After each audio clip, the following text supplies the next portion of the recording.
Come on, everybody! The Dungeons and Dragons ride! Wow, neat! Give me a break. What's happening?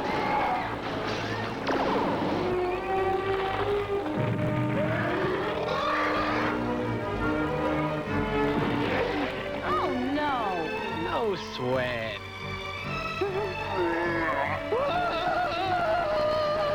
Presto!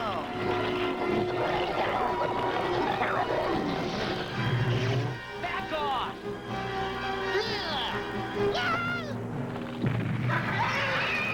Young pupils, this way.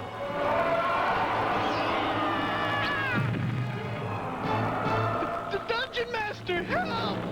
There is no escape from the realm of Dungeons and Dragons. Fasten your seatbelts and join the pole position team in solving the 31-cent mystery. Kuma! I'm coming for you!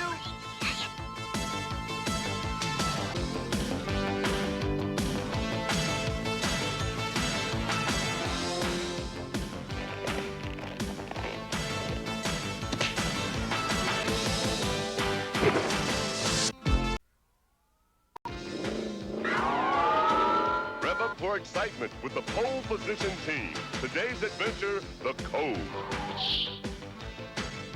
Which button do I press? Press them all! You have 5 seconds.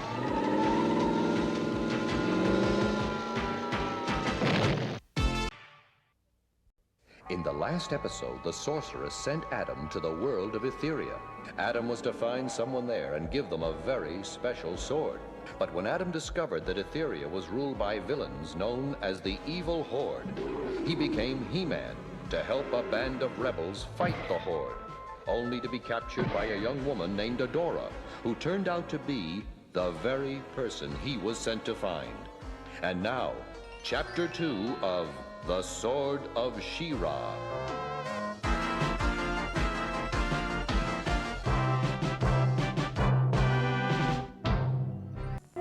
Today on Dungeons and Dragons.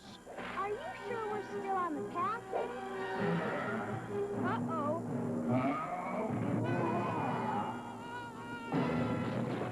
I don't understand it.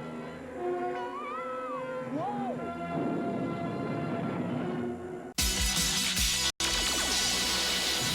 Last episode, Galvatron, the treacherous leader of the Decepticons, tried desperately to gain possession of the key to the mysterious plasma energy chamber. The battle for this key led to the distant planet Nebulos, where a group of Autobots united with Nebulon rebels to become headmasters and target masters. 2 Autobots are better than 1, Cyclonus! So that's where Gort and his rebels have been hiding. The heads of those metal beings become robotic exosuits. And where the Decepticons joined forces with the merciless Hive. Remove your heads. Let the transformations begin. To become Decepticon headmasters and target masters. Risking his very existence, Optimus Prime entered the supercomputer Vector Sigma and learned that plasma energy can destroy machines, robots, even entire stars. Annihilate them! But this information may have come too late. Zarak did it! Zarak, evil leader of the Nebulon Hive, has succeeded in turning the Hive's entire city into a new Decepticon super robot, the most powerful ever created. Prepare to feel the sting of Scarpanak!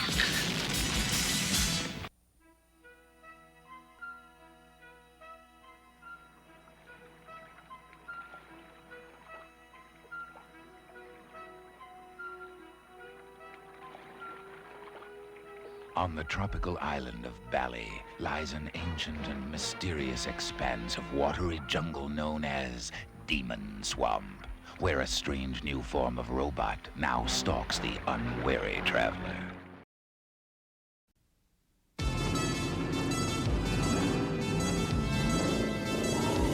Screeching tires and hairpin turns pole position team drives to win the race.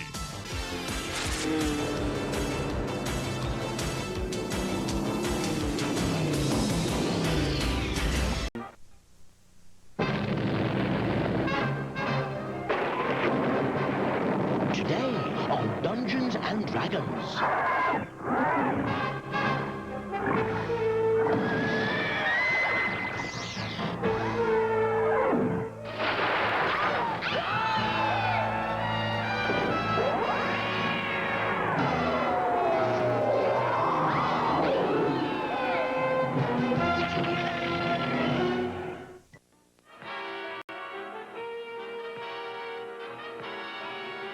You say you like action? You say you like thrills? Well, hang in there, heroes. Today's adventure was whipped up especially for you. Oh, hey, everybody. It's time to bang our heads, or me, to bang my head against the wall yet again on this game. We're gonna get...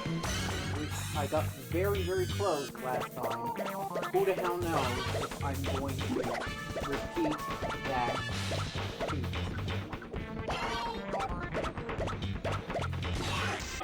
Now, that ain't the way to do it.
brother just got home, so gonna wait for a second here, because that'll always help, but I'll be back.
Fuck me.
God, fuck.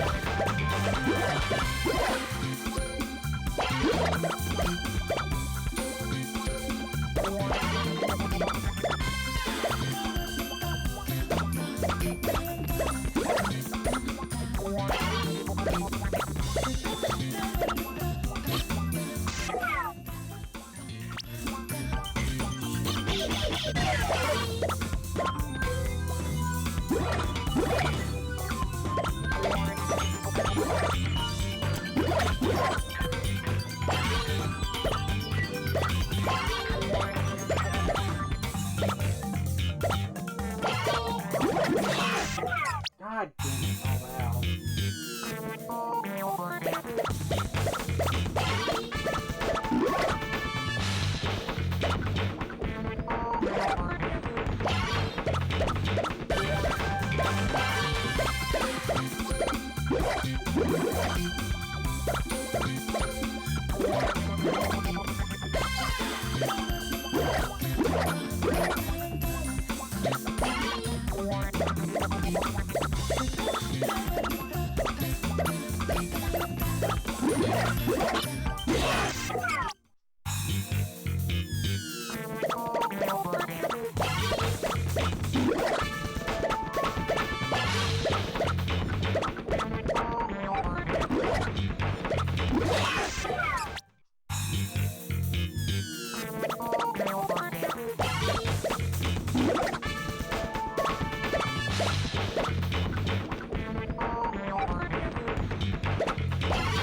Fuck you, game. God damn it.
Fuck.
You fucking son of a bitch.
Fuck me. I'm sick of this fucking bullshit.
God fucking damn you!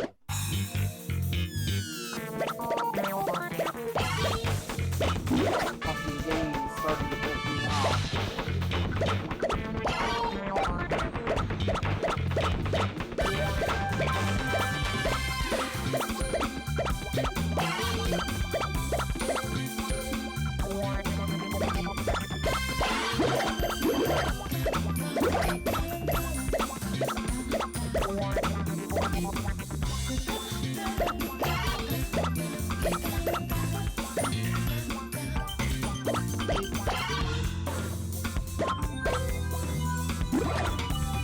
Fucking Christ.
God damn it.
Move a bench.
Oh, god damn it. Ah.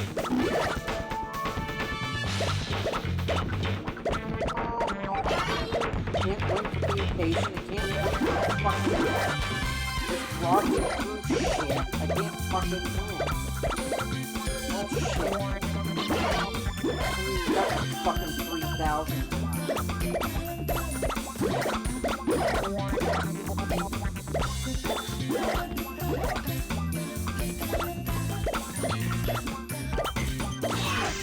Oh, god damn it.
God damn it!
God damn it.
Fucking get a code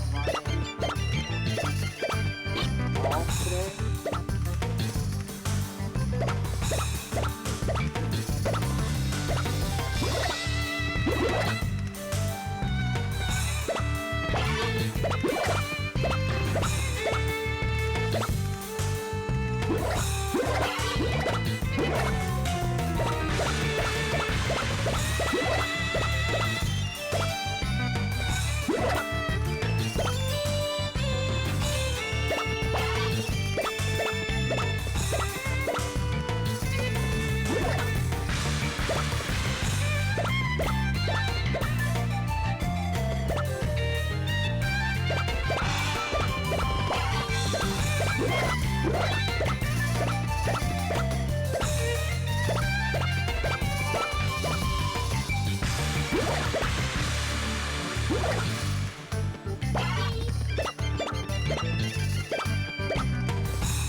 I'm not accepting fucking a first death plus fucking 2,500.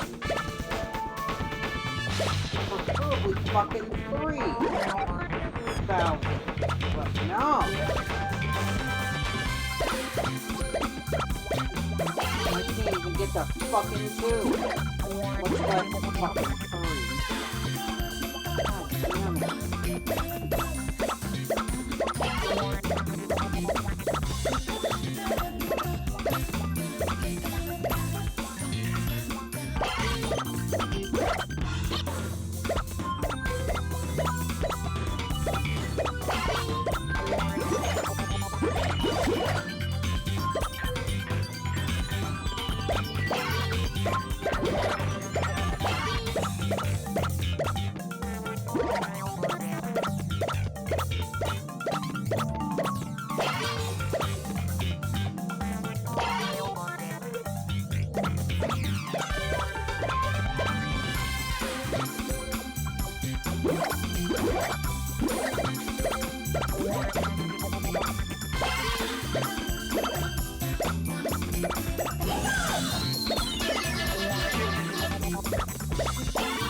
God damn it. God damn it!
God damn it.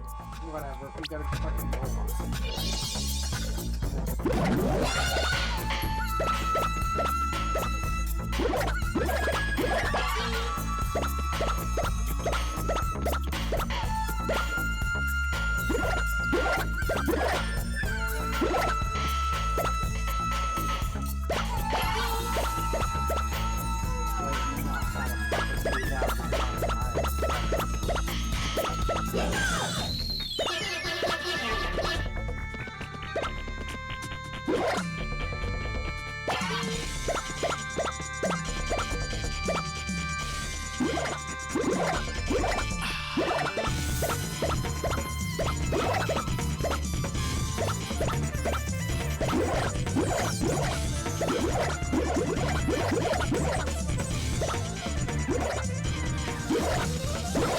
God fucking damn you!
Last goddamn one.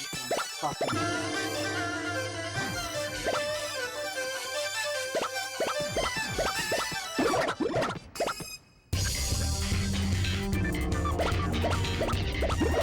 God damn it! Fucking God! God damn it! I need to take a break. I'm losing my mind with this shit.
More suffering.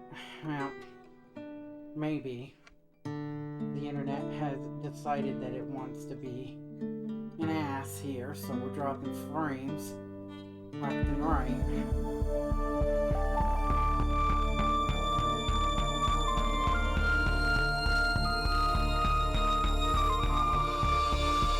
Close that out.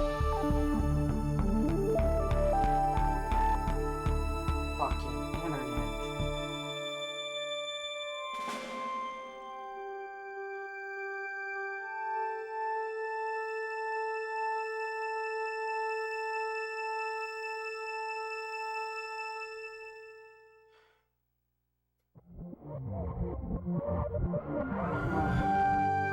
Maybe we're back to it behaving.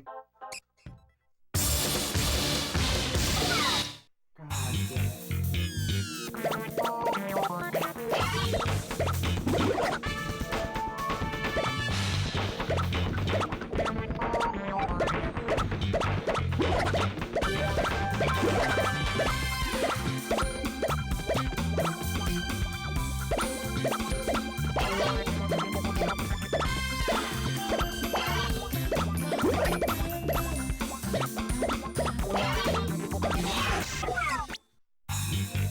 Or we could just, yeah.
Might as well take it. Music 3400 without freaking. It would have been nice to have gotten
lives of 1,000.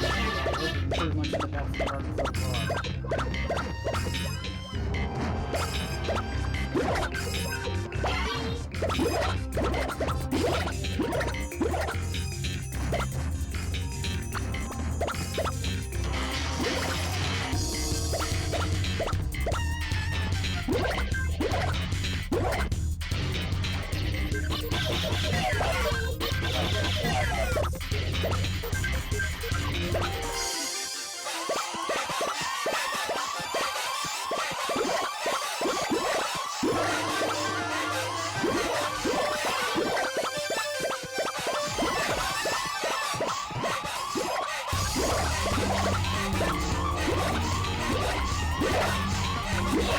fuck.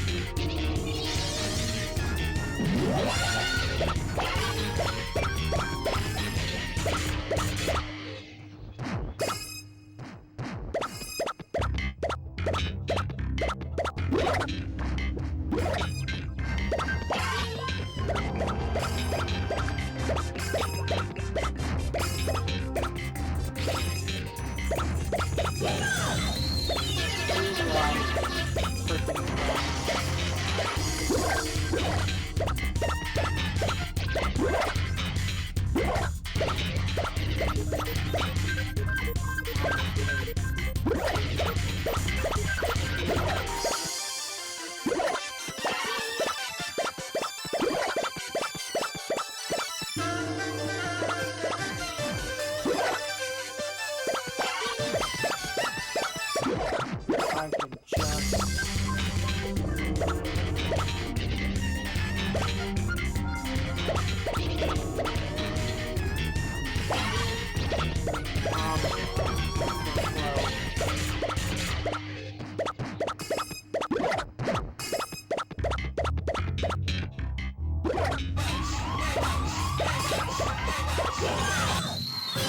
Oh, finally, fucking done with it. Yeah, no tide bonus points because at this point I'm just frigging.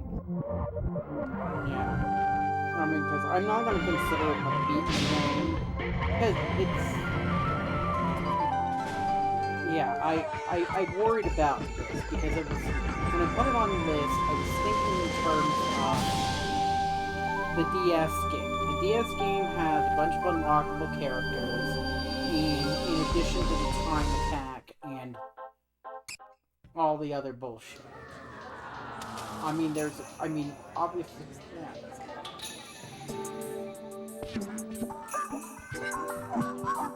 What can we do here? Stop setting us up the fucking block!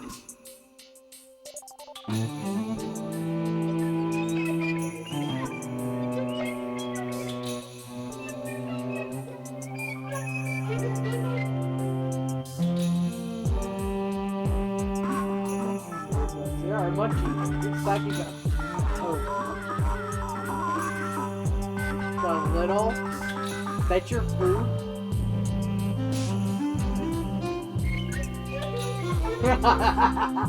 No kidding. Uh-oh. Uh-oh.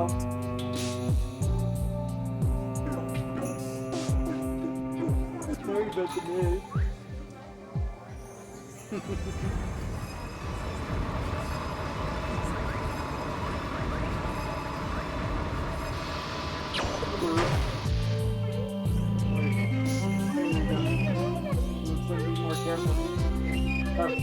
Other stuff to come down here.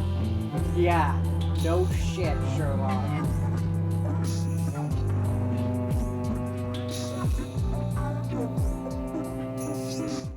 So long and thanks for all the fish. Or maybe I'll just call it. I'm rolling credits. We'll call it at this point. Why the hell not?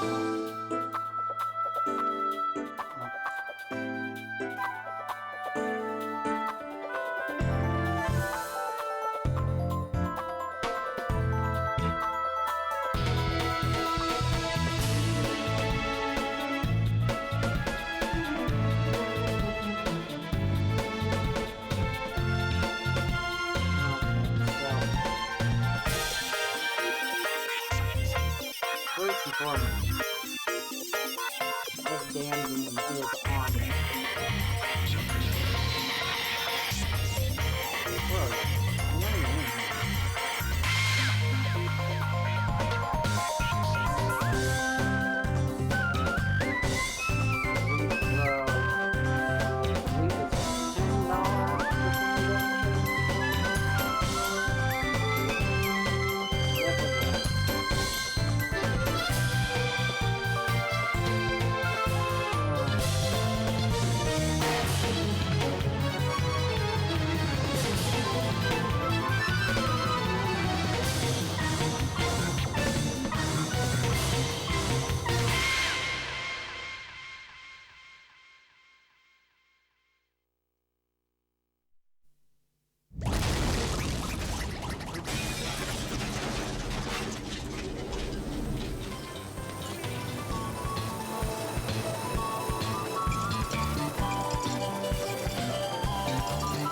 more Hanna-Barbera sound.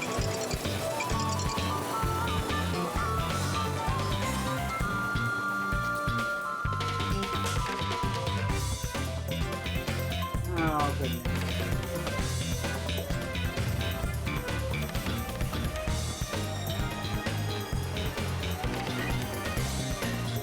It's so funny that, because I know why all of these actors have. That's just who guarantee that underground is will never come to way. But who knows what they'll do next. Our hero can only cite the thought of it. The end. Yeah. But anyway, I know why this happened. Why so many, like, early CD media games have sound effects from the Hanna-Barbera sound library.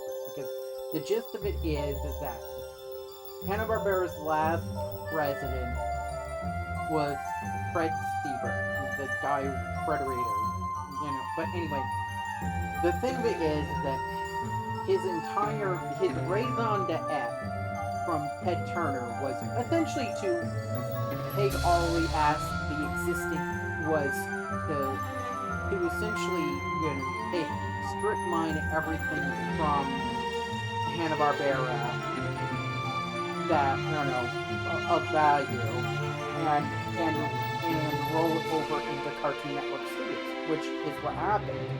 I mean, and of course they sold and they ended up selling real estate like the old Hanna-Barbera building, which I think still exists, and it may or may not have the very Flintstone style security shack at the entrance still. I mean, the last that I heard that it still did. But anyway, they basically strip mined it for parts. I mean, you know, which is funny because the first thing that Ted did was he fired like all of the management. He fired all of the management department heads, pretty much all of the people that, if you watched any Hanna-Barbera cartoon especially from the 70s and 80s, he fired like everybody. He fired Joe Barbera's daughter Jane. He fired the editing staff. He fired Iwa Takamoto. He fired. They cut it to the bone. And the thing that is that, you know, I mean, he used it. He didn't fire Hanna-Barbera because he wasn't stupid. But anyway, you know, the thing that is that he wanted, rather than keep a fixer-upper studio, because Hanna-Barbera was in a state. I mean, but the thing that is that the reason why they were in a state is that they kind of lacked a little bit of direction. They knew that they needed to get better. They knew that they had over the course of the 80s, they had started to take some swings. Because the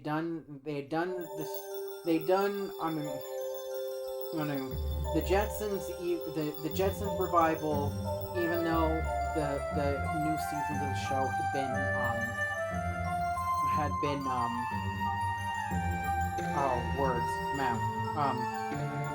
even though the new seasons of the show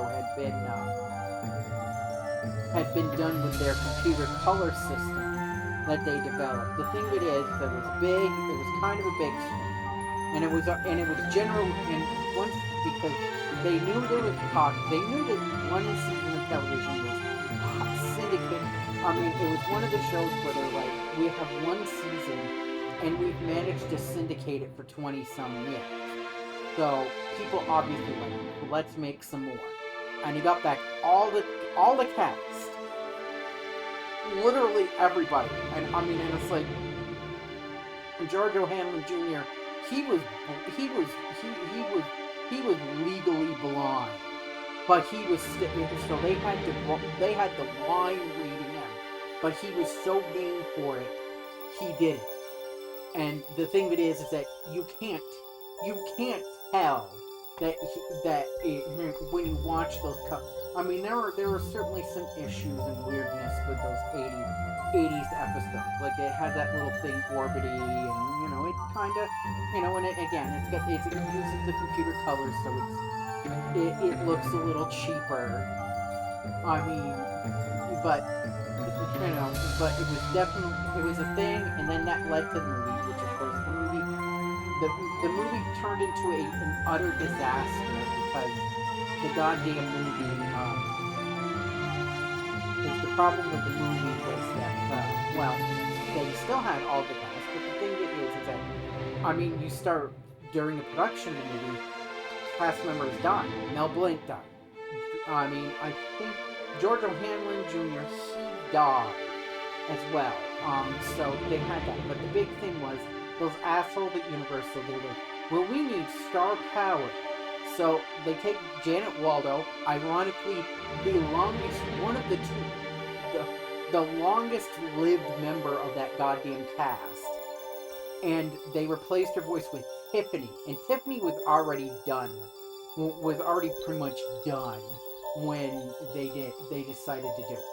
But anyway, but there was that, and there was the new seasons of Johnny Quest, which were, they actually did that regular ink and paint, and it's, I mean, the production value for an 80s show is pretty goddamn good for it. I mean, the thing of it is it's kind of like, here we got this show. They didn't change. All they did was introduce. That was when they introduced Grace's daughter, and that was about all that they did. I mean, of course, they had to recast Johnny and Haji. But the thing of it is that they were pretty well. That was pretty well freaking. And I think they also had to recast Grace as well. But the thing of it is that they did that. They did the Superstars 10, which was a series of, which was intended to be a series of 10 direct-to-TV movies with the biggest of the stars. Scooby-Doo, Yogi Bear, Huckleberry Hound, all of the OGs. The OGs plus Scooby-Doo. And that, of course, I mean, which went well, except for the fact that when Dawes Butler ended up dying shortly after they finished the Good, the Bad, and the Huckleberry Hound. But the thing of it is that generally went well. I mean, better than anything else. That was tied to the fantastic world of Hanna-Barbera. And they did Pirates of Dark Water, which was another big thing. But the thing of it is that they needed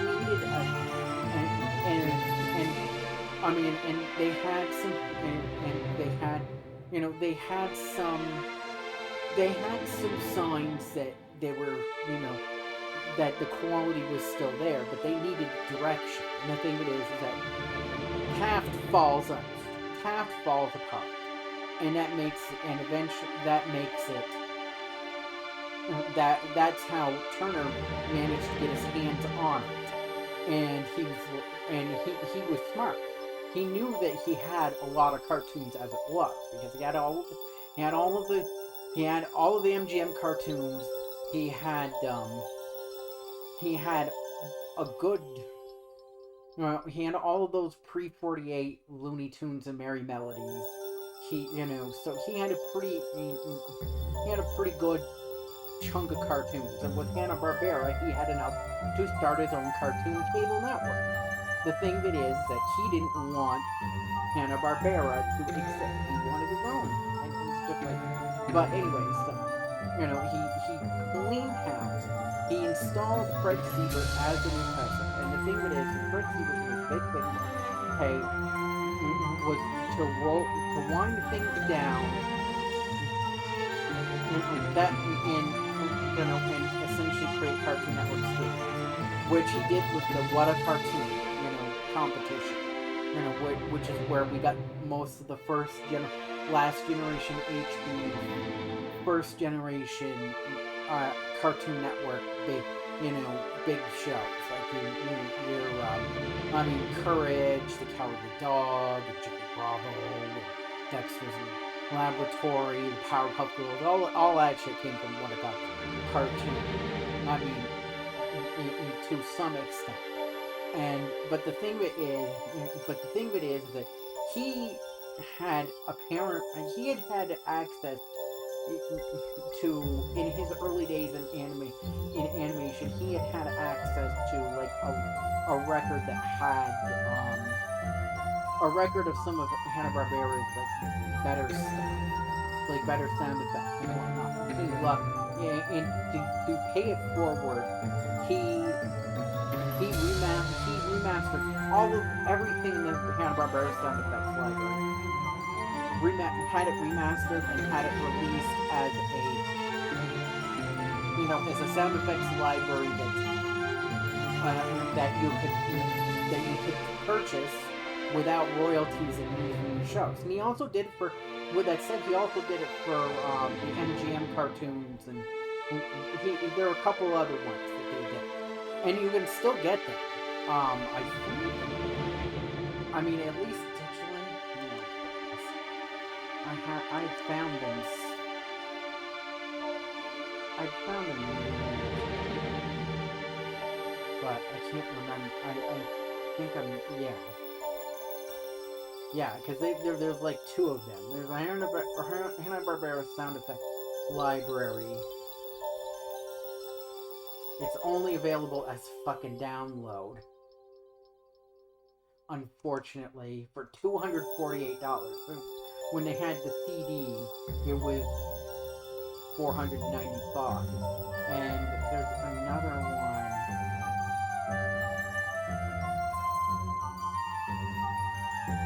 called Lost Treasures, which is probably deep cut. Yeah, and that one's a smaller one. That's only a download. And that one was actually only 65, but yeah. And it's like a bunch of, it's just sound effects in it. Because, I mean, the problem is that the sound ideas who distributes it, the problem is that they have gone digital only for the most part, and it kind of sucks because I'd rather have money there. But the thing that is that, yeah, because they ended up doing the Warner sound effects library and all of that. These big sound effects libraries. And what happens is that the Japanese, for whatever reason, Konami and Namco, and I think some other Japanese developers, they bought those sound effects libraries for it, because you hear it in this game.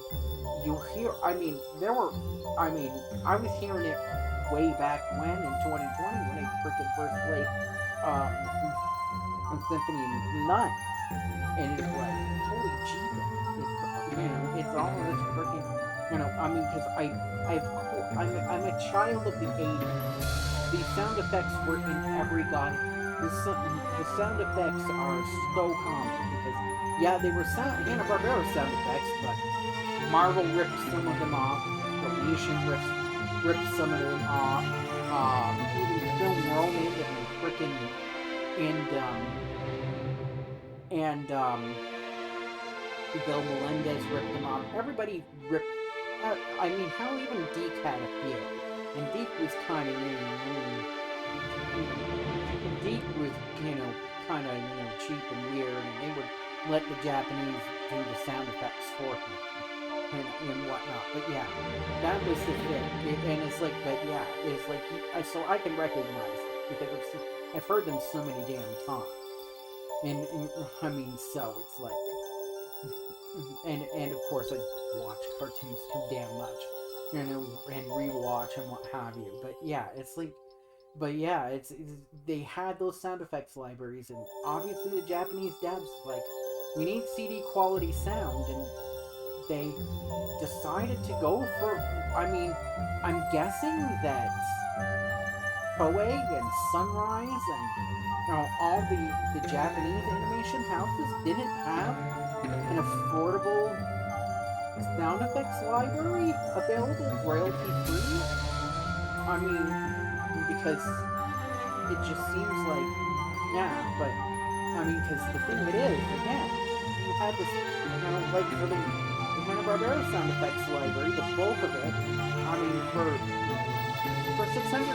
$600, you could get everything. Basically everything. Some of it's deep cut, but you could get access to everything. You didn't have to pay royalties on it. That's, I mean, so, I mean, I get it, but it's kind of fun to think, guys. Now, anyway, who are we? There's the issue of the Kaiju Baby. More importantly, let's see who's on.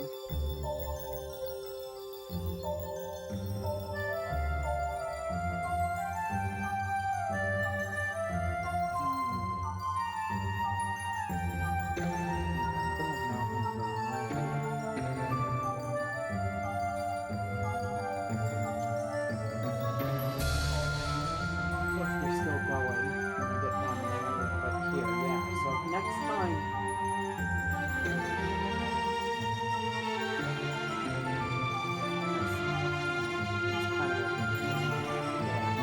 but next time we're going to be playing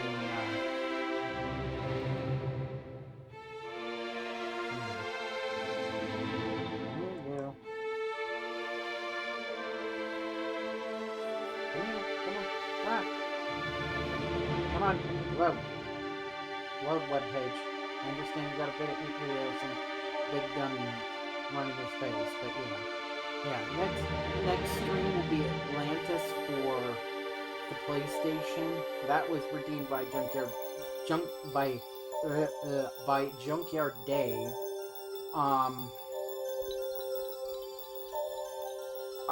I determined that it's the Atlantis as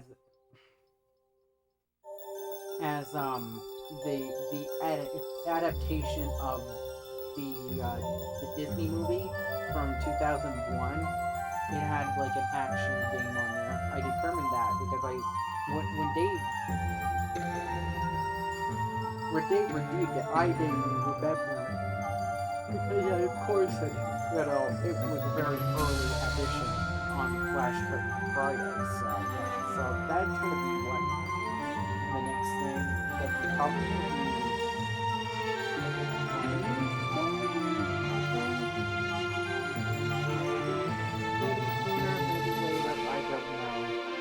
Everything's in flux, and of course, you got like Tuesday and Thursday. Not only do I have baseball to watch and suffer through, I've got a hockey game on there, so yeah, hockey games to watch, which hopefully will go better than the first game in the Bruins series, but I mean, that's a catastrophically low bar.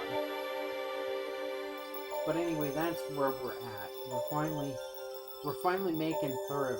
And then Atlantis, from what I remember, it's an action game. I don't know, kind of like a 3D actioning sort of thing, action platforming sort of thing.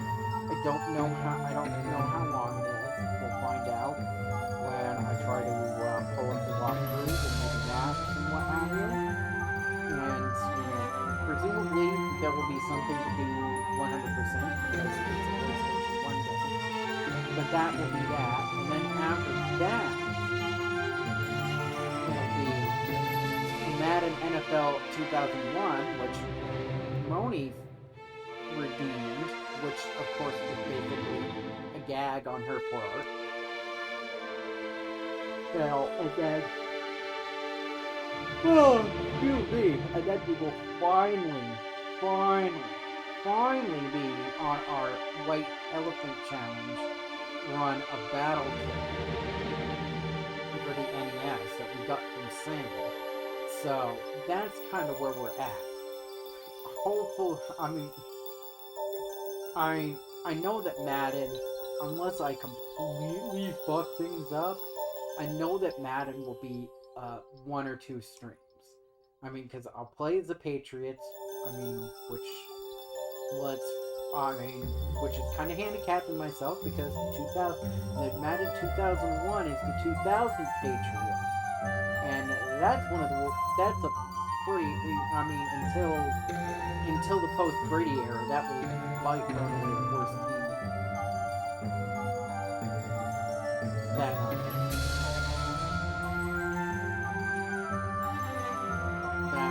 Belichick coach. But we don't get into that. But yeah, I mean, so that would be a couple. A couple. It might even be, depending upon how fuck all easy it turns out to be, because I mean, it'll be being the kids. I mean, so you would figure, depending on that might be 2 or 3 at the most.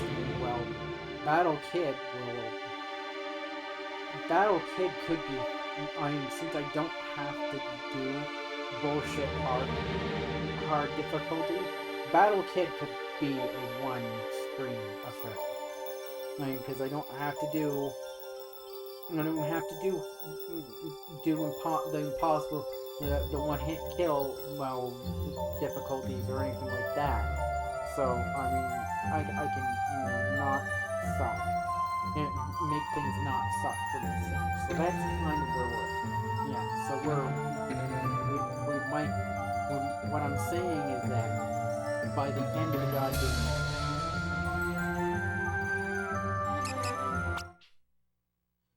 of the goddamn month, we might be, out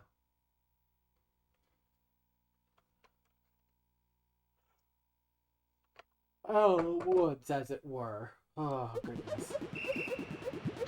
Yeah, I do like how,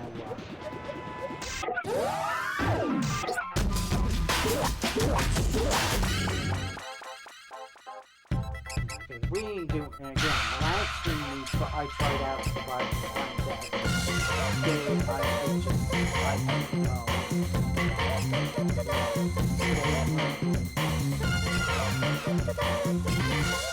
Total it's how much of a direct arcade force that took basically the bulk of the game to bring it. Yeah.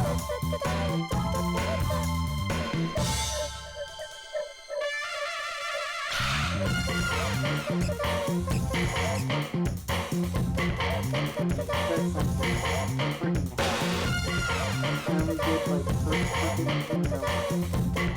3 failed runs. 3 complete fail. Really only did like 3 failed runs before it did. Yeah, where they were zillions. One of that smells, and I had to cut down the but we're finally starting to get thank God. We're finally starting to get our obligations out of the way. That will be nice. To finally have the obligations out of the way. To be able to pull out our old friend, the Wheel of Morality, the torture we was thinking that I haven't had to collect.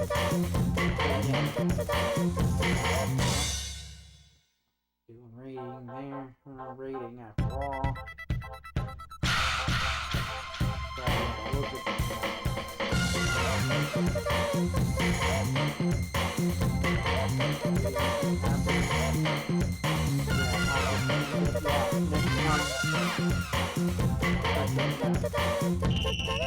Atlantis. I'll see you on the next one.